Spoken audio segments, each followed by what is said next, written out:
અરે ઓછું નાક પણ અસલી નાક. MDH કાશ્મીરી લાલ મરચાની પાવડર. MDH. અમદાવાદના સાણંદ પાસેના ચાંગોદર નજીક બે ખાનગી કંપનીમાં આગનો બનાવ સામે આવ્યો છે. પતરાના શેડ્સમાં ચાલતી શ્રીહરિ પેપર અને પિંગાઝ કંપનીમાં વિકરાળ આગ ફાટી નીકળી છે. આગના પગલે સર્જાયો ભારે અફરાતફરીનો માહોલ. વહેલી સવારે આગની જાણ થતાં ફાયર વિભાગની 5 ટીમ ઘટનાસ્થળે પહોંચી હતી. અમદાવાદ મ્યુનિસિપલ કોર્પોરેશન, સાણંદ અને બાવડા નગરપાલિકાની પણ મદદ મેળવાઈ હતી. આ ભીષણ આગમાં હાલ પૂરતા જાનહાનિના કોઈ સમાચાર નથી. વધુ વાત કરવા જોડાશે અમારા સંવાદદાતા સચિન. આગના બનાવમાં શું વધુ નવી અપડેટ?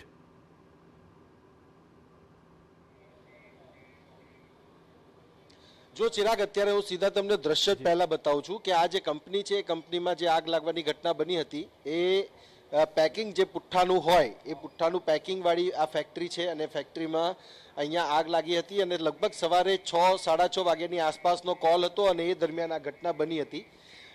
આ એક કંપનીમાં આગ લાગી અને એના પાછી બીજી કંપનીમાં પણ એ આગ ફેલાઈ છે અને ફાયર બ્રિગેડની જે ટીમો છે એ પહોંચી છે. સાણંદ છે, પછી અહીંયાની બાવળાની ફાયર બ્રિગેડની ગાડી છે અને અમદાવાદથી પણ લગભગ 6 થી 7 ગાડીઓ અહીંયા પહોંચી છે.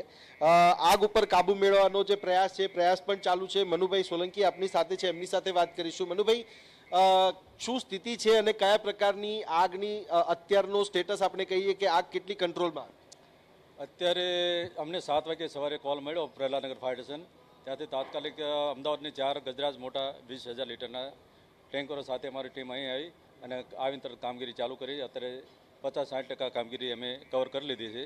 બીજું અત્યારે ઠંડુ કરવાનું કામગીરી ચાલુ છે અત્યારે. અચ્છા, પાણીનો જે સપ્લાય છે અહીંયા મળી રહ્યો છે ખરો? કારણ કે સૌથી મોટો પ્રશ્ન એ જ છે, કારણ કે પાણી લેવા પાછું જવું પડે કે ત્યાં જવું પડે તો એ સમય પાછો વધારે વેટ થાય. પાણી લેવા માટે અમારે નિરમા અથવા કે જાડેસ કંપનીમાં બંનેમાં અમે કહી દીધું છે, ત્યાંથી અમે પાણી ભરી લાવીએ છીએ. એટલે થોડોક ટાઈમ વેસ્ટ જાય છે અમારો. અચ્છા, કયા પ્રકારની સ્થિતિ હતી સવારે જ્યારે તમે આવ્યા? કેટલા ફાયરમેન આપણા લાગેલા છે અને આગ ઓલવવામાં હજુ કેટલો સમય લાગી શકે છે? 50% કામગીરી પૂર્ણ થઈ? હજુ લગભગ સાંજે 4-5 વાગ છે આગ બુઝાવતા, કમ્પ્લીટ કરતા એવું અમારું અનુમાન છે. શોર્ટ સર્કિટથી આગ લાગેલી છે. હજુ બીજું કારણ અમને જાણવા મળેલું નથી આમાં. અચ્છા, કોઈ લોકો ફસાયેલા હતા કે કોઈ હતા એમને રેસ્ક્યુ કરવા પડે એવી કોઈ પરિસ્થિતિ સર્જાઈ? ના, બીજા કોઈ લોકો અમે આવ્યા ત્યાં સુધીમાં કંઈ એવું અમને જાણકારી મળી નથી અને તપાસ કરતા અમને કંઈ જાણવા મળ્યું નથી કોઈને ઇન્જર્ડ હોય કે એવું કંઈ.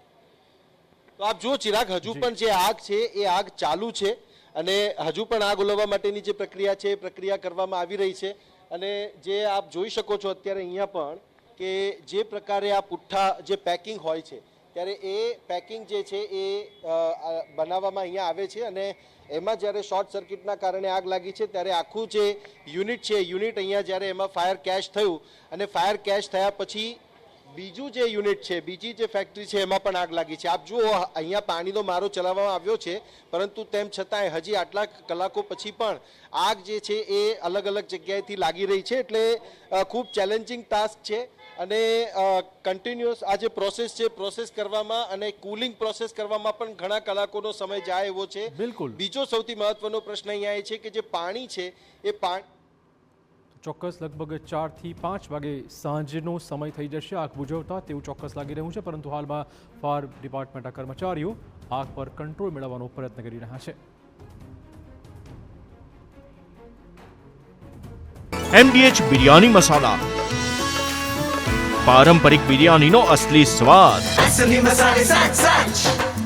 MDH.